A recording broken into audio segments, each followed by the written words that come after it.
রাধা বল্লভ শ্রী হরিবংশ। আপনারা সকলে কেমন আছেন? আশা করছি আপনারা সকলে ভালো আছেন, আমরাও ভালো আছি। তো আজকে একটা নতুন ভিডিও নিয়ে চলে এসেছি। তো অনেকদিন পরই ভিডিওটা নিয়ে এলাম। তো ভিডিওটা দিতে একটু দেরি হয়ে গেল। এটা হচ্ছে রথযাত্রার ভিডিও। তো এই যে এখানে আমরা এখন একটা পোশাক বানিয়েছিলাম, তো সেটাই আমি আপনাদের সকলকে এখন দেখাচ্ছি। এর আগের দিনে মানে রথযাত্রার আগের দিনে পোশাকটা আমি দিয়ে দিয়েছিলাম, তো তার গোপুসোনা ছোট হয়েছিল, তার জন্য সে আবার পাল্টানোর জন্য পোশাকটা মানে ওই পোশাকটা নিয়ে আসবে আর এটা নিয়ে যাবে। আর এখানে তার মধ্যে আমাদের বড় ভাই একটা লীলাও করেছে, ভিডিও থাম্বনেলটা দেখে তো আপনারা বুঝতেই পেরেছেন। তার সঙ্গে আমাদের জগন্নাথ দেবও একটা লীলা করেছেন। তো সব কিছুই বলবো, তো চলুন আপনারা সকলে ভিডিওটা দেখতে থাকুন। এবার বলি হচ্ছে আমাদের বড় ভাই কী লীলা করেছে। সেটা হচ্ছে আমাদের যে পোশাকটা আর কি আমি বড় ভাইয়ের সাইজের গোপুসোনা ছিল, তো তার জন্য যে সমস্ত পোশাক আমি বড় ভাইয়ের সাইজের হয় সেই সমস্ত পোশাক আমি আগে বড় ভাইকে পরিয়ে নিই, পরিয়ে তারপর দেখাই, পরিয়ে তারপর ছবি তুলে পাঠাই, তারপরে আমি সেই পোশাকটা কাউকে দিই। এবার তার আগে বড় ভাইকে পরিয়েছিলাম, তো বড় ভাই মানে বেশি পছন্দ হয়ে গেছিলো ওই পোশাকটা, আগের দিন খুলতে তো চাইছিলই না। আর তার পরের দিনে পাঠিয়েছি, তার গোপুসোনা ছোট হয়েছে, তার জন্য সে আবার ফেরত দিয়ে অন্য ড্রেস নিয়ে যাচ্ছে। আর ফেরত দিয়ে যাওয়ার আমাদের বড় ভাইয়ের ইচ্ছা করলো ওই পোশাকটাই ও পরবে। আমি যেহেতু সকলকে একই পোশাক পরাই সেম সেম, তো তার জন্য আমাদের গোপাল ভাইদের একটা সেটই বার করেছিলাম যে সকলকে একসঙ্গে পরাবো, দেখতে খুব মিষ্টি লাগবে।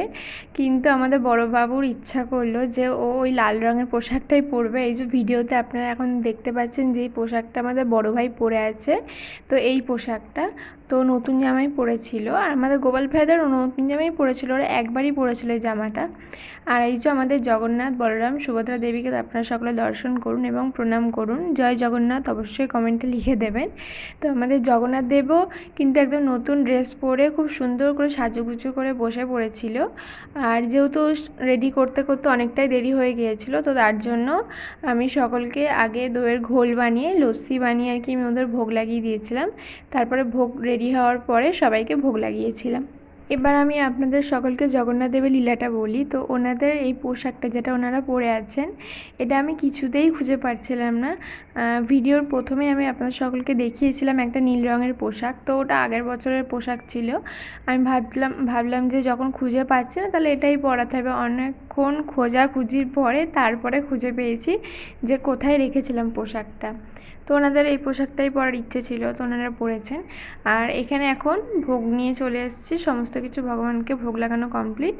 এবার চলুন আপনারা সকলে দর্শন করতে থাকুন। যারা যারা এখনও আমাদের চ্যানেল নতুন আছেন অবশ্যই ভিডিও ভালো লাগলে লাইক করে দেবেন, কমেন্টে রাধে রাধে লিখে দেবেন, তার সাথে জয় জগন্নাথ। এবার হবে জগন্নাথ দেবের আরতি, তার সাথে আমাদের গোপুসোনাদেরও। তো চলুন আপনারা সকলে আরতি দর্শন করতে থাকুন। রাধে রাধে। आरती कुंज बिहारी की श्री गिरिधर कृष्ण मुरारी की, आरती कुंज बिहारी की श्री गिरिधर कृष्ण मुरारी की। তো এবার এখন আপনারা সকলে প্রসাদ দর্শন করুন। প্রসাদ মহাপ্রসাদ কি জয়। তো প্রসাদ দর্শন করলেও কিন্তু অনেক বড় ফল পাওয়া যায় ভগবানের প্রসাদ যেটা খাচ্ছে আর কি সকলে, তো সেই প্রসাদ দর্শন করলেও প্রসাদ পাওয়া আর দর্শন করা দুটোর ফলই একই হয়। আর এখানে এই যে তারপরে বিকেলবেলা আমার মা বসে পড়েছিল খাজা বানানোর জন্য। খাজাটা দুপুরেই বানানোর কথা ছিল, যেহেতু অনেকটা লেট হয়ে গিয়েছিলো তার জন্য আর বানাতে পারিনি। বিকেলেই তাড়াতাড়ি করে বসে পড়েছিল খাজা বানানোর জন্য জগন্নাথ দেবের ভোগে।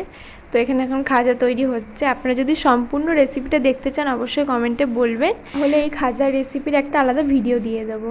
তো এখানে আমাদের খাজা কিন্তু কমপ্লিট একদম, আর তার সাথে নিমকিও আছে। এখন জিলিপি আনা হয়নি, তো তার জন্য জগন্নাথ দেবকে খাজারই ভোগ লাগানো হবে। আর ওয়েদারটাও খুব সুন্দরই ছিল, সকাল থেকে কিছুটা বৃষ্টি হয়েছিল, তারপরে বিকেলের দিকটা মানে রথ টানার সময় এটা আর কি হালকা হালকা রোদ উঠেছিল। তারপর সন্ধেবেলা আমি ভগবানকে ভোগ লাগিয়েছিলাম। আজকের ভিডিওটা আমি এখানেই শেষ করলাম। রাধা বল্লভ শ্রী হরিবংশ। সেরকমই গোপুসোনাদের নিত্য নতুন ভিডিও দিতে চ্যানেলকে সাবস্ক্রাইব করে দেবেন। আর যদি ভিডিওটা ভালো লাগে একটা লাইক করে দেবেন, কমেন্টে রাধে রাধে লিখে দেবেন। তো আজকে আমাদের বেরোনো হয়নি রথ টানতে, আমরা উল্টো রথের দিনে বেরোবো। রাধে রাধে সবাইকে, হরে কৃষ্ণা।